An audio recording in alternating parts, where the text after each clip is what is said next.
Nagising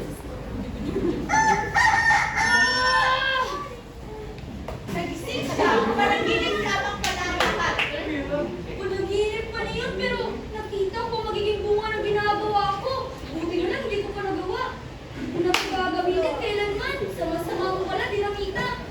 Bilang mga Pilipino, pinagpala tayo ng maraming yamang tubig, mga dagat, ilog, lawa at karagatan na nagbibigay ng pagkain, kabuhayan at buhay.